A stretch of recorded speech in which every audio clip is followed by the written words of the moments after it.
President Hatcher, Governor Romney, Senators McNamara and Hart, Congressman Meader and Stabler, and other members of the fine Michigan delegation, members of the graduating class, my fellow Americans.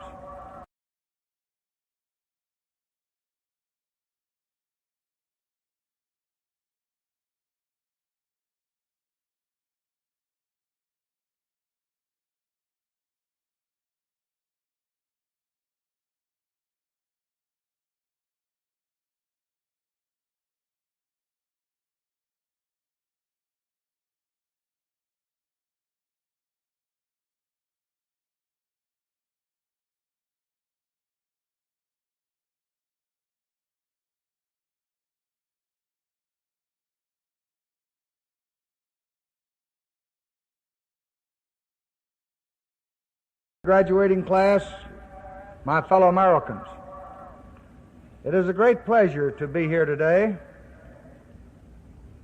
This university has been coeducational since 1870, but I do not believe it was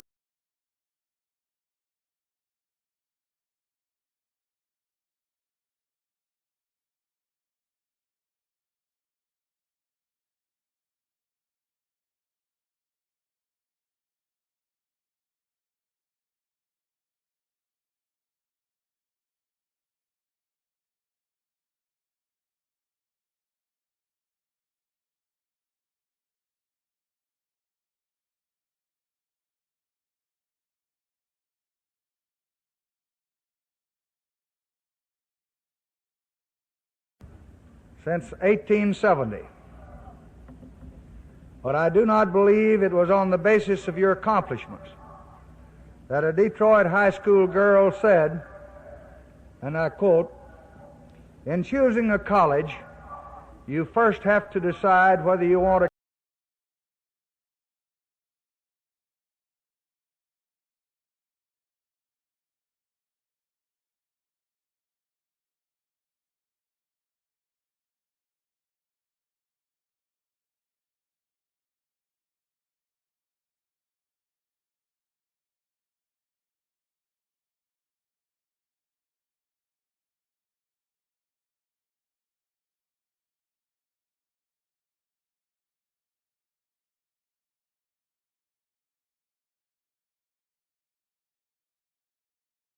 have to decide whether you want a coeducational school or an educational school." Well, we can find both here at Michigan, although perhaps at different hours.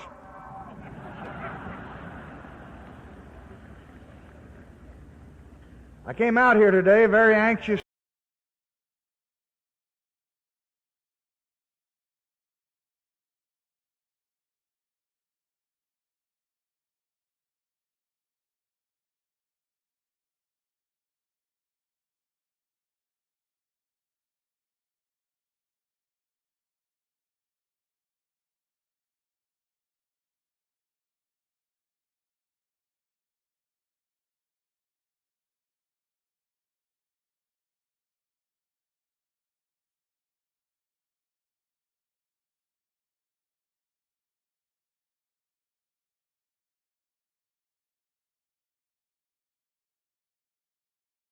hours.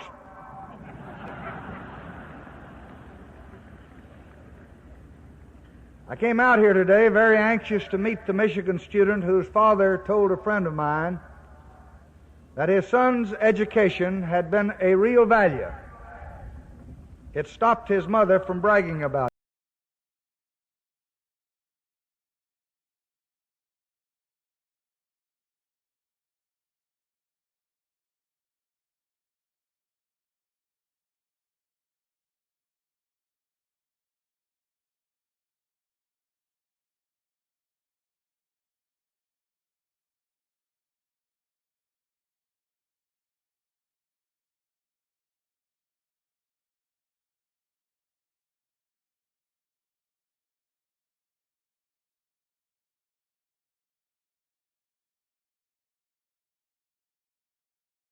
It stopped his mother from bragging about him.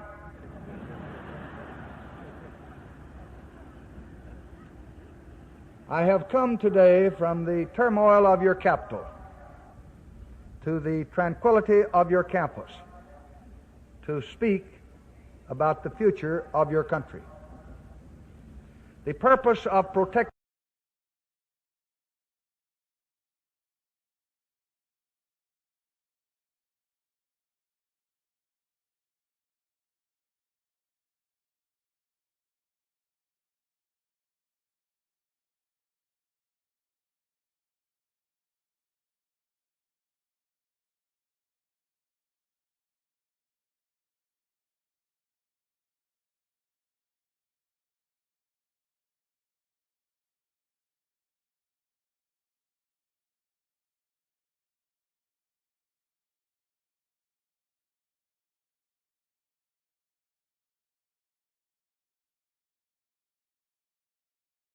of your country. The purpose of protecting the life of our nation and preserving the liberty of our citizens is to pursue the happiness of our people. Our success in that pursuit is the test of our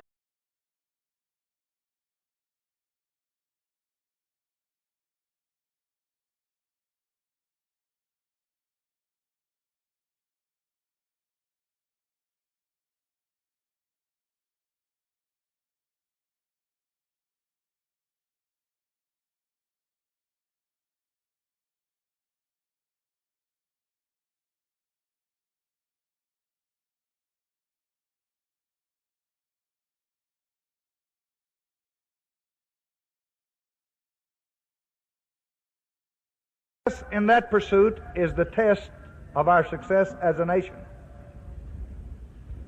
For a century, we labored to settle and to subdue a continent. For half a century, we called upon unbounded invention.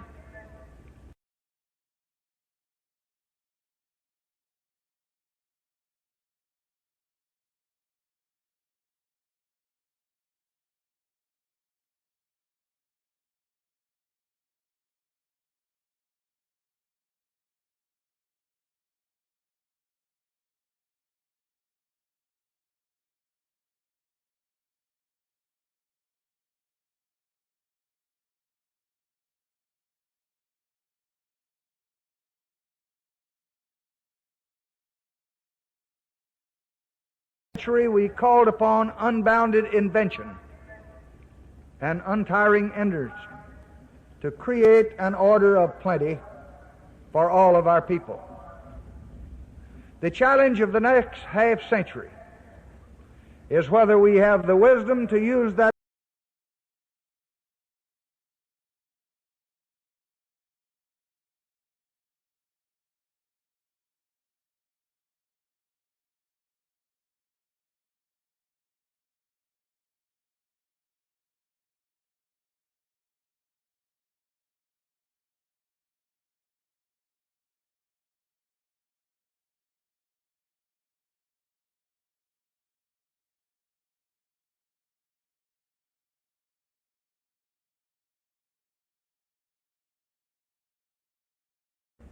is whether we have the wisdom to use that wealth to enrich and elevate our national life and to advance the quality of our American civilization.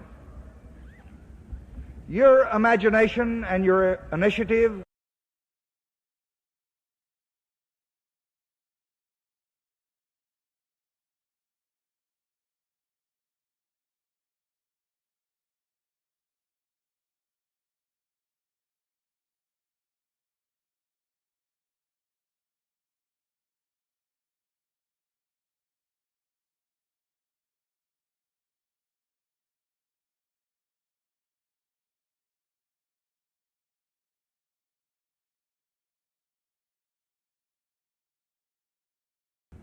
your imagination and your initiative and your indignation will determine whether we build a society where progress is the servant of our needs, are a society where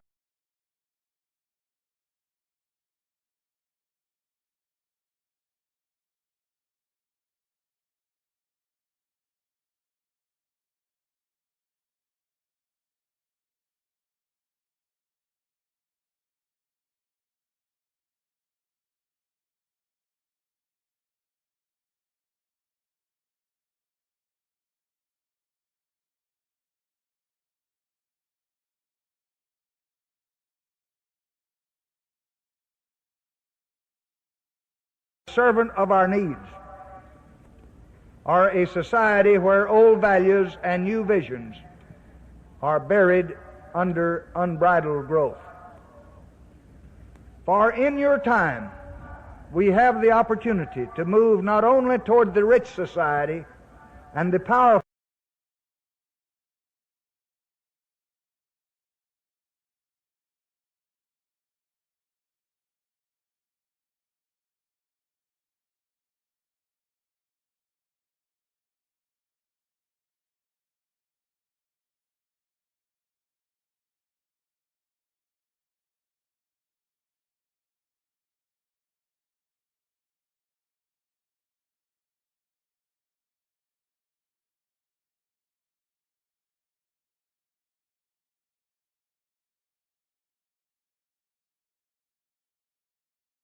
toward the rich society and the powerful society, but upward to the great society. The great society rests on abundance and liberty for all. It demands an end to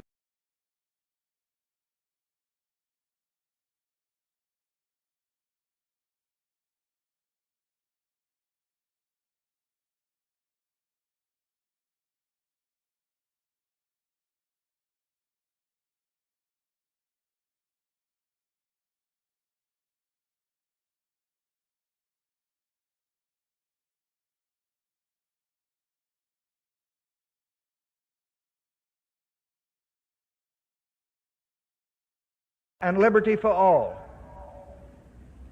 It demands an end to poverty and racial injustice, to which we're totally committed in our time.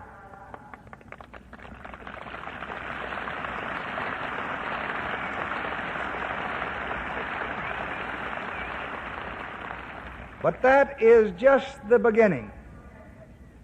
The great society is a place where every child can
society is a place where every child can find knowledge to enrich his mind and to enlarge his talents.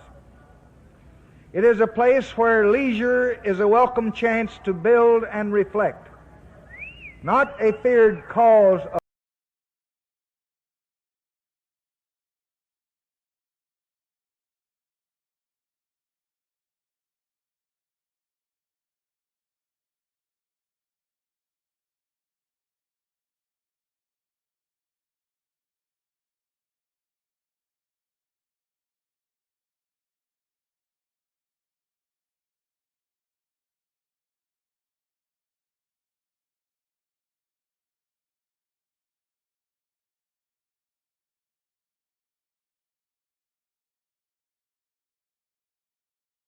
build and reflect, not a feared cause of boredom and restlessness. It is a place where the city of man serves not only the needs of the body and the demands of commerce, but the desire for beauty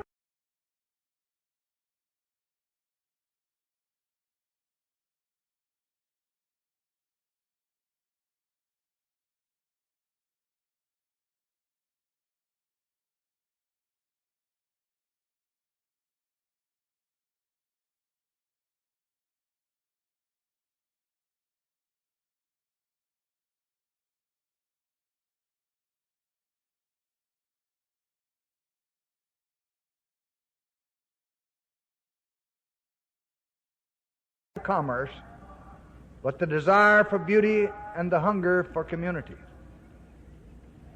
It is a place where man can renew contact with nature. It is a place which honors creation for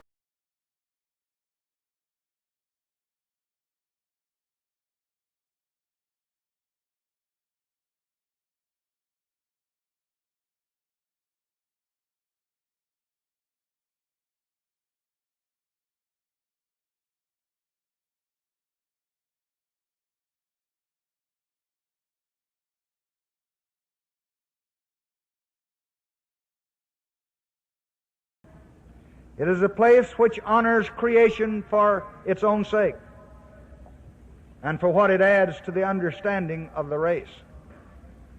It is a place where men are more concerned with the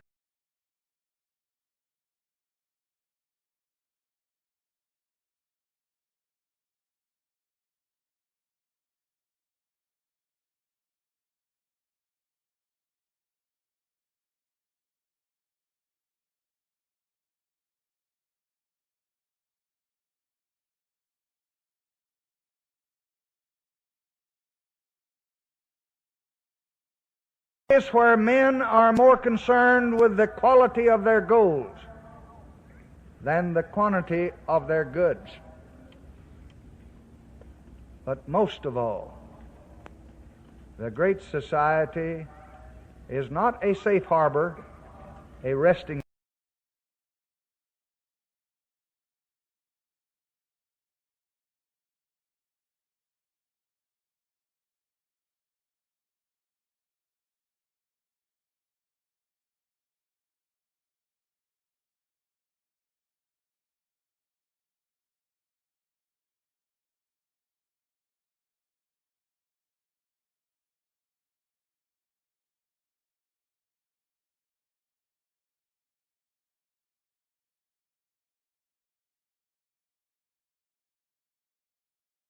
society is not a safe harbor, a resting place, a final objective, a finished work.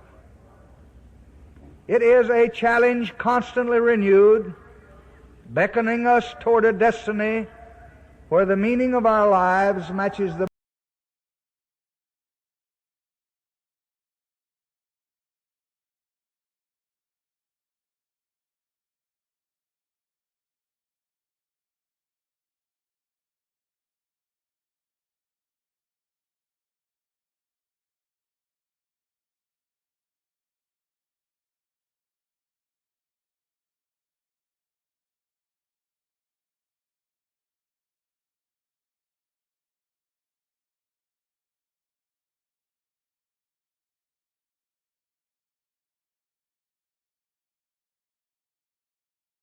meaning of our lives matches the marvelous products of our labor. So I want to talk to you today about three places where we began to build the Great Society. In our cities, in our country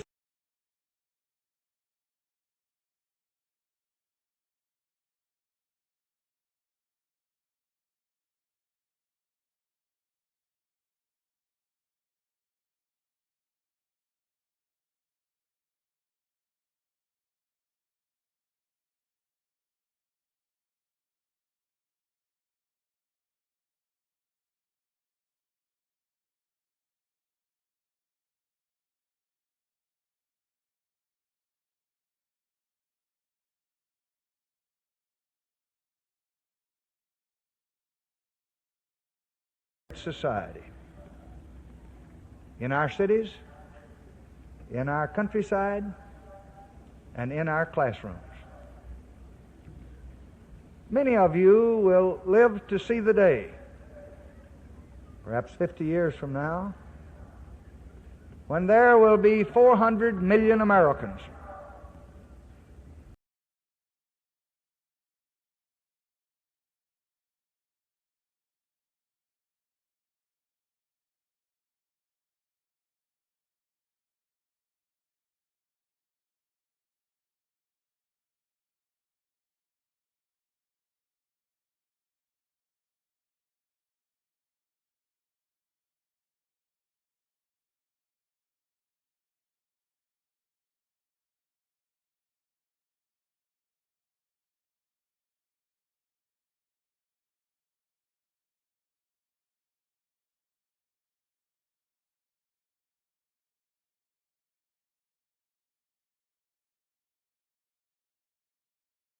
there will be 400 million Americans.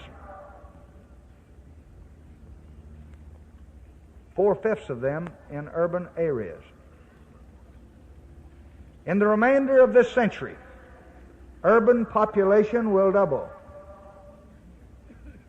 City land will double. And we will have to build homes.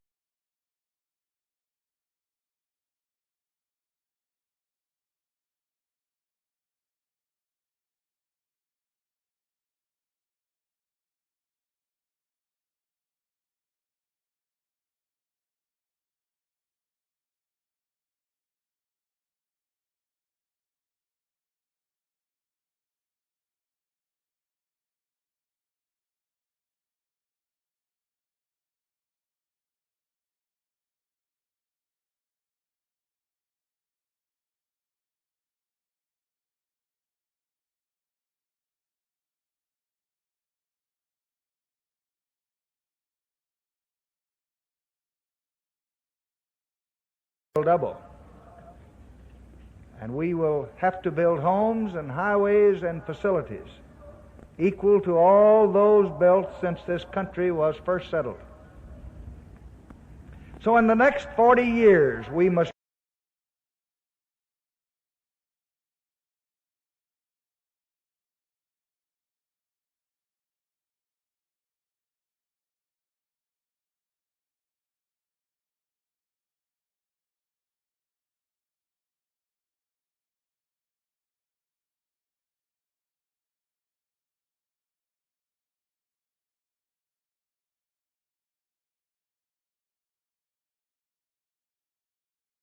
settled. So in the next 40 years, we must rebuild the entire urban United States. Aristotle said, men come together in cities in order to live, but they remain together in order to live the good life.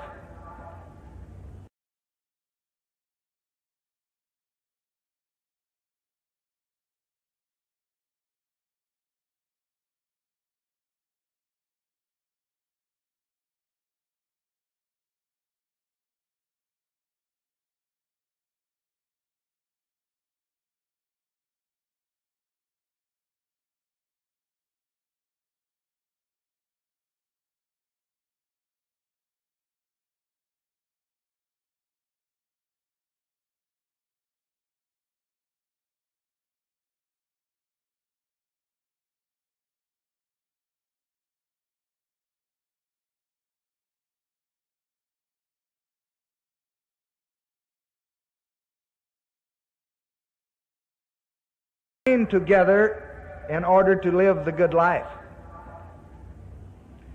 It is harder and harder to live the good life in American cities today. The catalog of ills is long. There is the decay of the centers and the despoiled.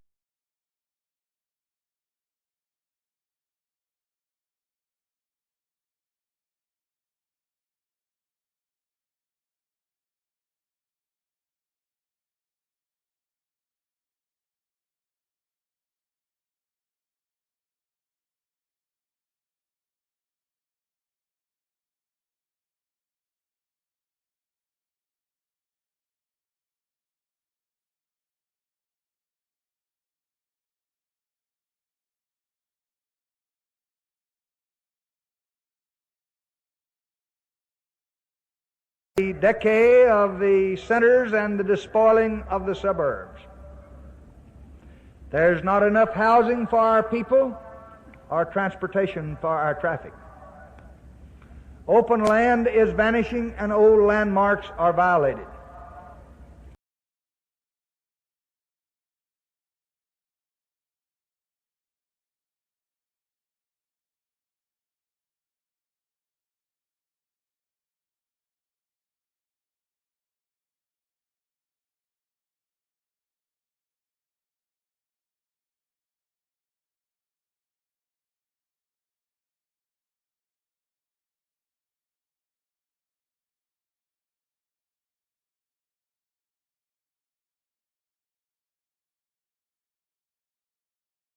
And old landmarks are violated.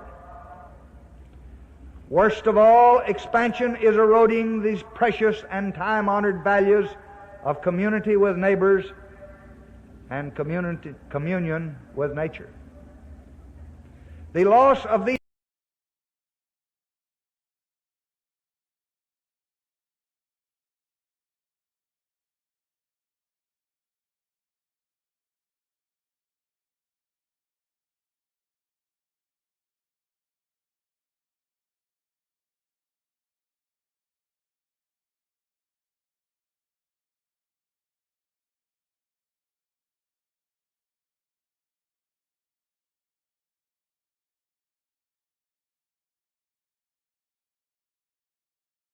communion with nature. The loss of these values breeds loneliness and boredom and indifference. And our society will never be great until our cities are great.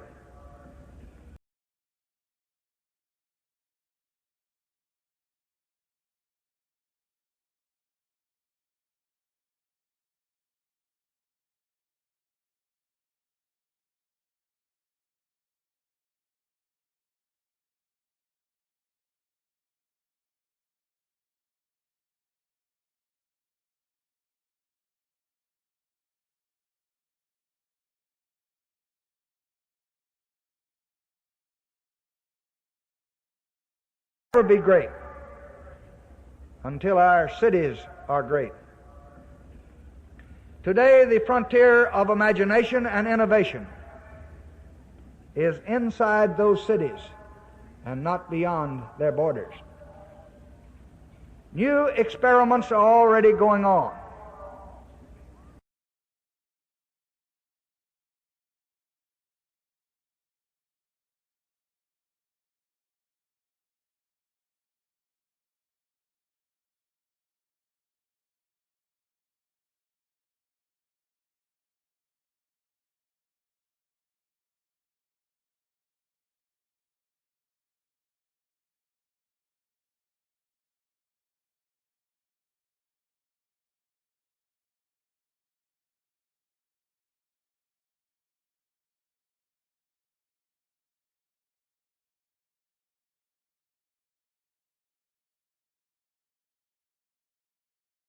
New experiments are already going on.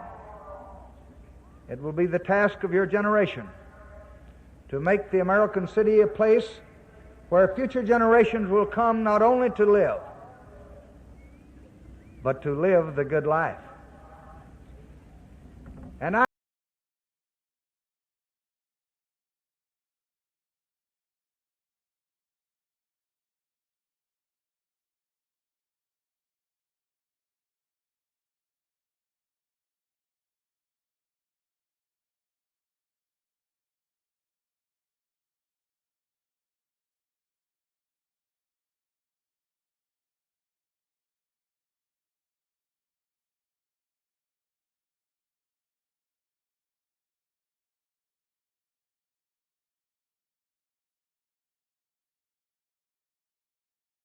live, but to live the good life. And I understand that if I stayed here tonight, I would see that Michigan students are really doing their best to live the good life.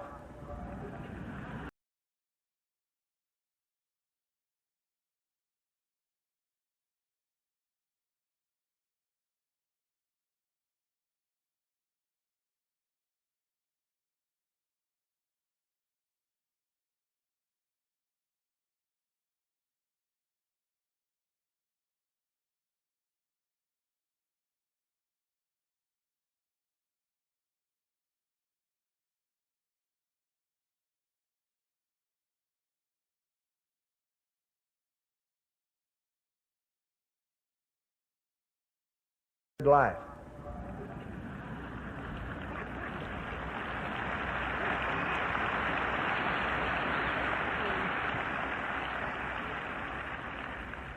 This is the place where the Peace Corps was started.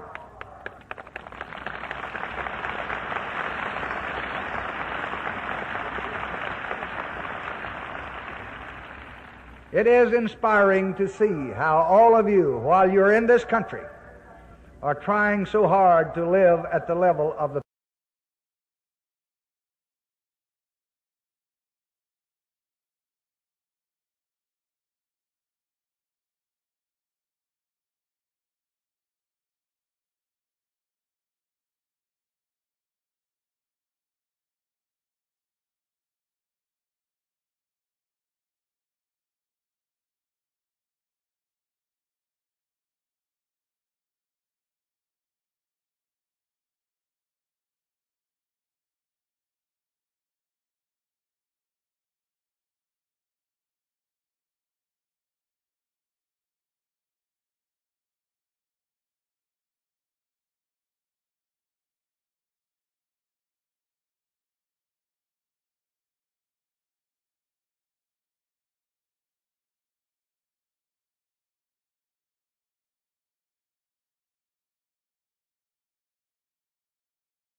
so hard to live at the level of the people.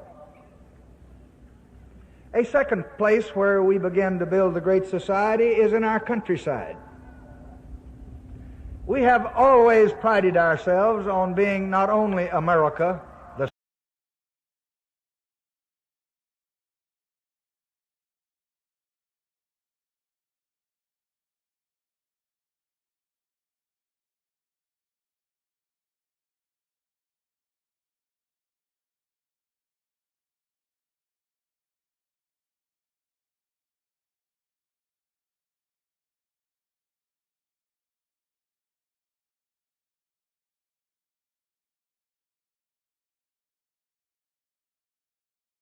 ourselves on being not only America, the strong, and America the free, but America the beautiful.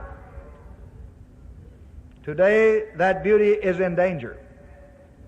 The water we drink, the food we eat, the very air that we breathe